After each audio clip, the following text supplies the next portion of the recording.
Hello petite âme, j'espère que tu vas bien. Bienvenue dans cette 30e semaine de grossesse, soit la 32e aménorrhée. C'est parti!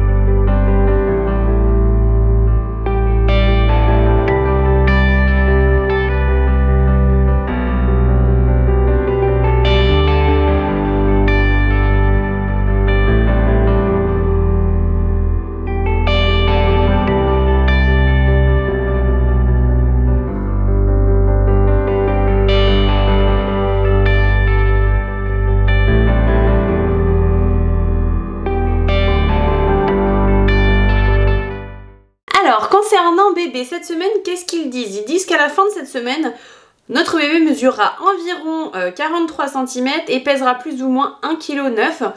Et il va encore prendre 1 à 1,5 kg d'ici sa naissance. Bon, ça, franchement, ça dépend des bébés. Ils disent donc que votre enfant occupe de plus en plus de place dans votre utérus. Le placenta s'étant également bien développé, il ne peut plus changer de position aussi facilement qu'auparavant. À ce stade, il a le plus souvent les genoux pliés, les bras et les jambes croisés sur lui-même. Il a peut-être même déjà adopté sa position définitive en vue de sa naissance. Et pendant que votre bébé continue de grossir tranquillement, ses organes achèvent petit à petit leur développement. Les alvéoles pulmonaires sont recouverts de surfactants et cette substance est naturelle et surtout très importante. C'est elle qui permet à bébé de prendre sa première inspiration le jour de sa naissance, en empêchant les poumons de se rétracter. Donc ça, c'est ultra intéressant. Moi, je vais vous dire tout de suite concernant mon bébé, eh bien, il fait 44 cm en début de semaine et 2 kg 331. C'est un bébé Comac. Voilà, c'est un bébé... Sachant que moi, quand je suis née, je faisais 3 kg 445 pour 48-49 cm. Et mon chéri faisait 4 kg pour... enfin 3 kg 900, je sais plus combien, des brouettes, mais presque 4, pour 57 cm. Alors niveau grandeur, voilà, très grand. Donc voilà pour bébé cette semaine. On va passer à maman. Alors cette semaine... Comment elle a débuté? Elle a débuté donc vendredi. Donc vendredi et samedi. Donc on était le 25 et 26 février. Donc vendredi 25 février, j'ai décidé donc aux alentours de 15 h d'aller me balader. Comme habituellement, il faisait super beau. Je suis allée à la rivière, j'étais toute seule. Et je me suis baignée à la rivière toutes les jambes. Et après, petit à petit, je suis revenue. Voilà, et sur la route, le temps de revenir, à pied, parce que c'est vraiment à côté de chez moi, eh bien, j'ai commencé à avoir en fait des contractions douloureuses. J'avais déjà des contractions non douloureuses tout le long de la route, quand je marchais, tout ça. J'ai vraiment un utérus déjà hyper contractile. Voilà, j'ai tout le temps des contractions, mais là j'ai commencé à en avoir des douloureuses. Alors quand je dis douloureuses, c'est pas ingérable, c'est pas genre je vais mourir, c'est plutôt des contractions en tout cas qui ne sont pas douloureuses, vous voyez. Donc c'est à dire que là, ah oui, là ça fait quelque chose effectivement. C'est à dire qu'en dehors juste du fait que le ventre durcit et que ça fait la montagne comme ça, il y a une douleur qui accompagne cette contraction. Donc voilà, même si c'était pas une douleur ingérable. Mais quand même, là, je me suis dit, bon, il était à peu près 15 h 30 quand les premières douloureuses sont arrivées. Donc, je continue à marcher pour retourner chez moi et me dire, bon, va peut-être falloir que je me couche, que je me mette en position couchée pour tout simplement me reposer et peut-être que ça puisse, s'arrêter, tout simplement, ça puisse aider. Et... c'est ce que je fais. Voilà, je vais dans mon lit, je me couche et ça s'intensifie. Clairement, ça n'aide absolument pas de me reposer. Et donc, Oui, cette semaine, je perds de plus en plus ma concentration, mes neurones et tout ce que vous voulez. Voilà, veuillez m'excuser. Donc, où j'en étais. Donc du coup, je me dis, mince, qu'est-ce qui se passe? Parce que là, il n'y a pas... Enfin, je me dis quand même qu'il faut que ça cesse parce que c'est pas normal le fait que mes contractions soient un peu douloureuses, mais surtout, oui, ce que je vous dis pas quand même d'essentiel, c'est qu'elles sont hyper rapprochées. Ça ne s'arrête pas en fait les contractions. Et pour me rendre compte, en fait, vers 19h, j'ai commencé, enfin entre 19h et 20h, j'ai commencé à faire, vous savez, sur les applications, on peut noter le début de la contraction, la fin, le redébut, la fin, tout ça, et pour qu'on puisse se rendre compte à peu près sur une heure combien on en a eu, combien de temps de pause et tout ça, comment elles sont rapprochées, tout ça, tout ça. Donc je me suis dit, bah je vais essayer de faire ça parce que pour que je me rende compte à quel point c'est intense et à quel point c'est... Enfin, c'est souvent quoi. Et là, je me dis, c'est pas possible, ça ne s'arrête pas. Et donc, entre 19h et 20h, j'ai eu 36 contractions. Voilà, dans l'heure. Donc, il y avait une... en gros, c'était des pauses de 1 minute 15, 1 minute 30 en moyenne entre chaque contraction. Donc là, j'ai fait ces méga rapprochés. Donc, mon chéri me dit, bah, faudrait que tu prennes un bain chaud pour apaiser. Et puis, ma soeur me disait pareil, que j'ai appelé. Et au départ j'étais un peu frileuse parce que je me disais j'ai des hémorroïdes, un bain chaud ça va faire tout ressortir, alors que je venais de mettre du froid dessus et que du coup elles étaient pas toutes rentrées correctement, mais quand même c'était pas mal, c'était beaucoup mieux. Et du coup j'ai fait ça va faire tout ressortir. Sauf que bon, à 23h30, au bout d'un moment je me dis ça ne se calme pas, donc il va falloir quand même que j'aide. Donc j'ai décidé, parce que mon chéri me dit quand même la phrase: tu préfères accoucher prématurément maintenant ou alors tu préfères avoir des hémorroïdes? Bon, la réponse est évidente.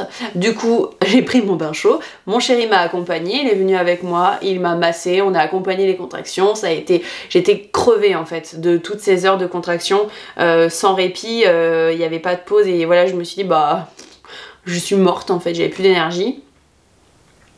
Donc voilà, j'ai accompagné, mon chéri m'a accompagné, ça a été quand même finalement un moment d'union entre nous, ça a été quand même très fort. Je me suis dit bah ça va être beau le moment de l'accouchement, parce que je pense que vraiment concrètement tous les deux on aura notre place, on a pris une place l'un comme l'autre et voilà, je pense que vraiment ça va être le moment où on va accoucher. Je ne vais pas accoucher, on va accoucher quand ce sera le moment. Donc voilà, ça nous a fait une sorte d'entraînement, entre guillemets, mais il y a eu... je sais qu'au départ, il y avait quand même mon mental, moi, qui était fortement là au départ, qui me disait non, en fait, tu peux juste pas venir bébé maintenant, c'est juste pas possible, non, et non, à 32 semaines, t'es prématurée encore, donc non, tu dois rester au chaud dans le ventre de maman. Et du coup j'étais pas forcément dans le lâcher prise à ce moment là, quand j'étais dans mon mental et que je me disais ça, vous voyez, j'étais plutôt dans le contrôle et dans le refus et dans la lutte. Et faut voir que quand même c'est pas du tout comment il faut l'appréhender. Mais mon chéri me dit que par contre derrière j'étais plutôt dans le côté énergie yin, et donc lui pouvait aussi prendre sa place, et donc vraiment c'est pour ça qu'on avait peut-être des places très parfaites, hein, l'un comme l'autre et unis quoi. Et j'étais beaucoup, il m'a dit, j'étais carrément dans l'accueil, enfin lui il a été surpris, il m'a dit tu gérais super bien, tout ça, enfin voilà. Et en tout cas c'est son regard à lui, c'est ce qu'il m'a dit, donc je fais que répéter, je me lance pas juste des fleurs, c'est juste qu'il m'a appris, il m'en a vraiment reparlé derrière, et voilà. Bon, bref, en tout cas, pour continuer cette histoire, le bain n'a pas vraiment aidé les contractions. Un petit peu je dirais, mais j'en avais toujours très rapproché et j'en avais toujours de douloureuses. Bon, on s'est dit qu'il va falloir quand même se coucher parce qu'on est resté peut-être 1 heure dans le bain, peut-être un petit peu moins de temps, mais à peu près quand même entre 23h30 et minuit 30 environ. On est remonté dans le lit, donc enfin en fait toute la nuit j'ai eu des contractions, ça ne s'est pas arrêté. Donc mon chéri bah, parfois il se réveillait, parfois enfin voilà il dormait, bon bref. Et donc bah, moi j'ai fait une nuit blanche totale. Et donc à 7h du matin, là j'en pouvais plus, je dis à mon chéri non là je vais essayer de reprendre un bain chaud parce qu'il va à un moment donné il faut que ça s'arrête quoi. Enfin voilà, ça fait trop longtemps et bébé il faut pas qu'il arrive maintenant, donc on va essayer de reprendre un bain chaud. Et donc dans mon bain, j'envoie, c'est pas bien de faire ça hein. Quand je le dis, je me dis que c'est pas super. J'envoie un message à ma sage-femme pour lui expliquer ce qui se passe. Donc elle me rappelle et tout, et du coup elle me dit, écoute, faut bien que tu prennes du chlorure de magnésium, enfin du magnésium, il faut que tu prennes un spasfon pour arrêter en gros ce travail de contraction, et faut aussi que tu ailles faire des analyses et un prélèvement vaginal pour au cas où si tu aurais une infection qui déclencherait tout ça. Donc je fais bon, ok. Alors moi quand elle m'a parlé du spasfon, je me suis pas sentie très bien. Alors après vous comprendrez ou pas, je sais que pour la majeure partie des gens, c'est rien du tout, on s'en fiche, les études ne disent pas que ça peut faire mal ni au bébé ni à la maman, qu'il n'y a pas de choses négatives, on va dire, depuis des lustres que ça se donne. Mais moi, voilà, après, chacun a envie, pas envie, ses peurs, pas ses peurs, et des choses qu'il refuse ou pas. Mais moi, c'est vrai que ça m'a fait peur quand elle m'a dit ça. Je me suis dit non, j'ai pas envie de prendre ça, mais voilà, je lui ai pas dit, je lui ai dit oui d'accord pour tout ce qu'elle m'a dit. Et après j'ai raccroché, j'ai fait bon bah comment on peut faire. Mon chéri m'a fait un jus, je ne sais pas si c'est un lien direct, si c'est un lien tout court, mais je vous le notifie parce que ça a eu un impact juste après, donc voilà, c'est pour ça que je préfère le notifier. Il m'a fait un jus avec pas mal de curcuma, avec des céleri branches du jardin et du citron. Voilà, c'était les 3 trucs qu'il a mis dans le jus, je crois qu'il a mis que ça. Je sais pas s'il a mis une carotte ou une pomme, mais je crois pas. Et je sais plus. Donc du coup j'ai bu ce jus là, et suite en fait à avoir bu ce jus là, j'ai arrêté d'avoir des contractions douloureuses. J'avais toujours des contractions, toujours très rapprochées, mais pas douloureuses. Et j'en ai pas re-eu après, du tout, des contractions douloureuses après avoir bu ce jus. Donc, suite à ça, je sors du bain. On va à la pharmacie mon chéri parce qu'il veut aller acheter quand même le spasfon, qu'on l'ait au cas où, parce que ce que je lui disais que là non, moi me sentais pas prête, je ne voulais pas, mais que après je suis consciente que je préfère que mon bébé n'arrive pas et de prendre un spasfon, mais je voulais faire d'autres choses, et enfin voilà, quelque part je voulais que je le ressente et que ce soit possible pour moi à ce moment là de le prendre, et donc je voulais encore attendre un petit peu. Donc il est à la pharmacie, il m'a ramené les boîtes là de spasfon, et donc il me les a sorties de la boîte là, il me les a données pour dire prends-les. Pour lui c'était une évidence, puisque lui il trouvait que c'était pas grave et que voilà, c'était plus grave ce qui allait arriver. Il avait juste lui la peur que bébé arrive trop tôt, et moi j'avais la peur du spasfon. Donc chacun ses peurs. Je dis pas que l'une et l'autre est meilleure, mais c'était voilà, nos peurs, on parlait plus avec nos peurs. Et puis il y avait ma soeur qui était au téléphone et qui lui a dit bah, peut-être que tu peux attendre un petit peu. Elle parlait à mon chéri parce que bah, lui il me le disait d'une manière directive, prends-les quoi, parce que forcément il avait peur, donc vas-y prends-les, il faut bien que ça s'arrête. Et donc elle a réussi à le convaincre pour dire bah, qu'on pouvait encore un petit peu attendre. Moi je voulais qu'au moins on aille faire mes analyses au labo, et derrière je verrai si ça va mieux ou pas. Donc on va faire les analyses au labo, les résultats d'ailleurs je les ai eus quelques jours après, j'ai aucune infection, donc ça n'était pas ça. Et puis ça s'est diminué énormément, et je pense que ça vient de mon mental, de ma peur du spasfon peut-être aussi, qui a aidé, parce que malgré la voiture, donc le fait qu'on aille au labo et tout ça, qui aurait pu intensifier énormément avec la voiture quoi, et j'ai eu beaucoup moins de contractions, voilà. Déjà que j'en avais plus des douloureuses, mais j'en avais beaucoup moins, et donc je pense que voilà, le fait que j'ai eu peur pour le spasfon, ça a aidé quelque part, enfin en tout cas c'est mon interprétation, peut-être pas, hein. Mais donc après on a passé une journée cool Raoul, voilà, où j'ai essayé de pas être trop debout, j'ai rien porté, j'ai pas fait de balade, j'ai été beaucoup assise, couchée, et d'ailleurs ça nous a fait un bon moment tous les deux avec mon conjoint. C'est marrant, on n'avait jamais pris une journée, je crois, depuis qu'on est ensemble comme ça, à ne rien faire, juste tous les deux, rien faire du tout, je crois, ça nous est jamais arrivé, sauf en vacances, et on a même fait un Uno le soir, voilà, c'est un truc de fou, on a passé une super journée, et voilà, donc au pire, bah, ça nous a réunis, voilà, ce petit moment. Donc tout est bien qui finit bien quoi, au final. Ça nous a fait un réel entraînement, et puis c'est cool. En tout cas c'est cool parce que bébé il est pas arrivé avant, voilà, sinon ça aurait été un peu moins cool, ça aurait pas été la même histoire. Donc en dehors de tout ça, j'ai le lendemain perdu du mucus, enfin voilà, du bouchon muqueux à mon avis, et c'est pas grave du tout, mais je pense que c'est lié à tout cette hyper contraction, enfin voilà, donc bon. Et donc après je vais vous dire les 3 autres choses. Donc j'ai fait l'échographie du 3e trimestre ce mois-ci. Donc en début de semaine, comme je vous disais, mon bébé fait quand même 2,331 kg selon les estimations et 44 cm. Faut dire que c'est un beau bébé quand même, et quand j'ai vu, je vais mélanger les 2 rendez-vous parce que je l'ai vu juste le lendemain, quand j'ai vu ma sage-femme, c'est trop rigolo parce que elle m'a mesuré en fait l'utérus, et elle m'a mesuré une fois, elle regarde 31 cm de hauteur utérine. Elle dit non.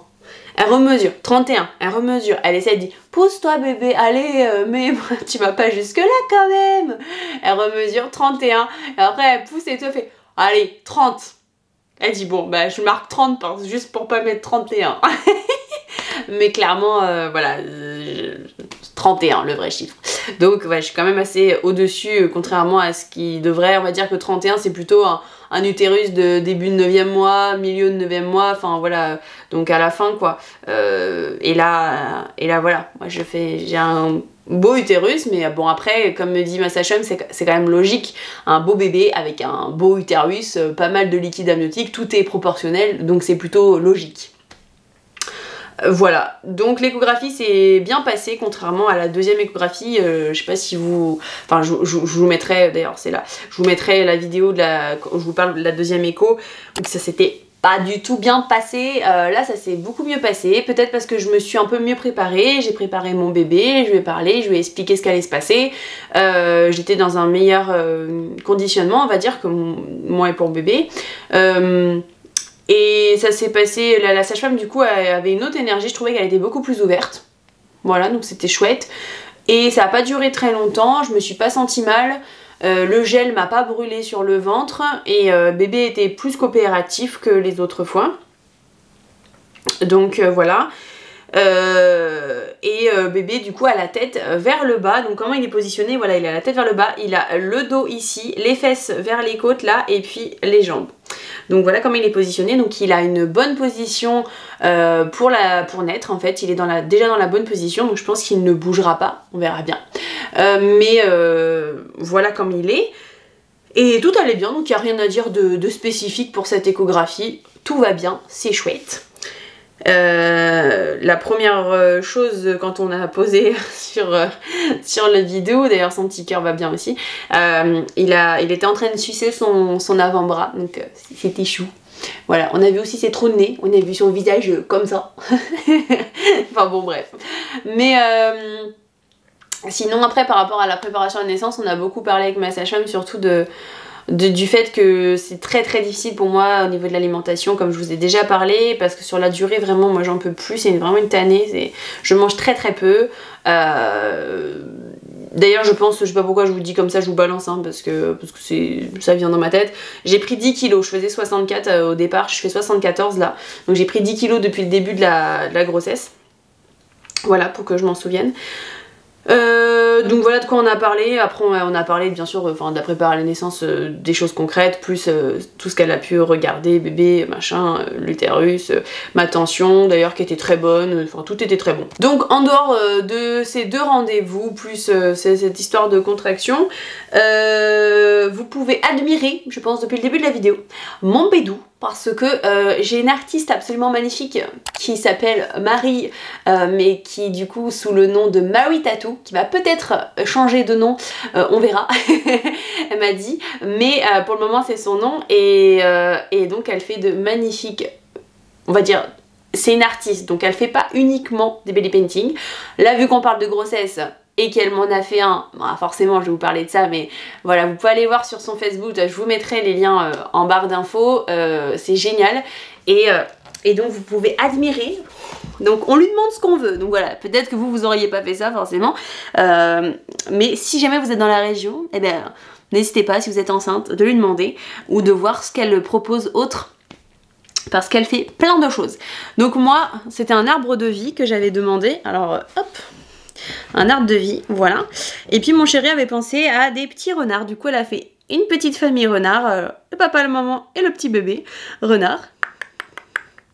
Donc du coup voilà, c'est chouette, avec un petit rappel au niveau de l'épaule, on va dire un peu plus dans les étoiles. Il y a l'arbre, les racines, l'enracinement, et puis hop, le côté un peu plus céleste. Donc voilà, oui, je trouve ça trop beau, trop bien. J'avais demandé une couleur plutôt violette, donc voilà, donc c'est trop chouette. Moi je suis trop contente. Et pour vous montrer du coup mon bidou, voilà où il en est, mon cher bidou. Donc j'essaierai de vous mettre une photo, je pense, d'Instagram là-dessus, parce qu'elle me l'a fait en fait aujourd'hui, c'est pour ça que je vous tourne la vidéo. C'est la dernière journée de ma semaine, donc de toute façon c'était le bon moment pour vous tourner la vidéo. Là je suis à 32+6, donc demain, nouvelle semaine. Et écoutez, qu'est-ce que j'aurais de plus à vous dire? Pour les hémorroïdes, je voudrais juste redire un petit truc. J'ai donc le froid qui fonctionne bien avec le marronnier d'Inde qui peut m'aider, et aussi enfin plein de petites choses que je fais, mais en plus des citrons que je mange et qui sont super bien pour la circulation du sang. Mais j'ai arrêté les suppositoires parce que bon, dans mes suppositoires il y avait plusieurs huiles essentielles, et il y avait une huile essentielle qui est neurotoxique, qui est la menthe poivrée. Mais voilà, en petite quantité, et puis je le ressentais bien à ce moment-là. Et en fait, les 2 dernières fois où j'ai mis les suppos, je me suis sentie pas bien, je me suis dit non, là il y a un problème, il faut que j'arrête. Et donc je m'écoute souvent hein, quand j'ai ces ressentis-là. Donc j'ai décidé d'arrêter, je me suis dit que j'allais en refaire sans la menthe poivrée, la même préparation juste sans la menthe. Il s'avère que j'ai pas eu le temps avec toutes les péripéties de cette semaine et tous les rendez-vous. Mais je ne sais pas du coup si je vais en refaire, parce que le froid quand même fonctionne pas mal. Moi je fais beaucoup avec vous savez, les petites couches bain dérivatifs en gel là que moi j'avais acheté, les Youplo ou Yepla ou je sais plus quoi, et donc je mets pour que ça puisse refroidir, et donc c'est vrai que ça aide vachement pour les hémorroïdes. Donc peut-être si j'ai le temps je referai des suppos sans menthe cette fois-ci, et puis sinon si j'en refais pas, eh ben, je compterai sur les autres choses que je fais. Voilà. Donc on va essayer de se calmer un peu, de pas trop porter des choses, de pas trop faire la folle, mais de quand même pas ne rien faire du tout, parce que sinon moi je vais devenir tarée, pour essayer quand même de garder au chaud petit bébé jusqu'au minimum, enfin 37 semaines, et puis après il arrivera quand il voudra, voilà, quand il aura décidé. Donc bah écoutez, je vais vous laisser sur ce. Moi je suis toujours autant réchauffée, il y a très peu de fois où j'ai froid. Ça m'est arrivé 2 fois cette semaine, là tout à l'heure. D'ailleurs j'ai eu un tout petit peu froid, et mais vite après j'ai eu rechaud, et une autre fois pareil, mais c'est sur un instant T vraiment très court, genre 10 minutes et un quart d'heure, et sinon j'ai toujours très chaud. Et d'ailleurs c'est rigolo parce que quand ma sage-femme, quand je suis allée la voir et qu'elle a ouvert la porte, elle a explosé de rire, parce que au début je me suis dit c'est parce que j'ai un gros bidou. Mais en fait non, c'était parce que j'étais en t-shirt, enfin en débardeur dehors, et que du coup elle a explosé de rire pour dire dis donc c'est pas possible quoi, comment c'est possible que t'aies aussi chaud. Mais moi je meurs de chaud, et mon chéri n'a pas très chaud en ce moment, donc du coup lui il allume le feu et moi je meurs de chaud. Mais c'est vrai qu'il y a quelques jours il allume un peu moins le feu, donc c'est cool. Pour moi c'est plus facile. Voilà. Ben, je vais vous laisser sur ce parce que c'est tout. Je vous embrasse et je vous retrouve pour la semaine numéro 31, donc 33 SA. J'espère que pour vous ça se passe bien. N'hésitez pas à aller voir sur Instagram, je pense que je vais mettre quelques petites photos par rapport au belly pour vous montrer un peu mieux. Et puis j'espère que la vidéo vous aura plu, accompagnée de ce joli dessin, ça change un peu. Je vous embrasse et je vous dis à bientôt dans une nouvelle vidéo. Prenez soin de vous. Ciao ciao.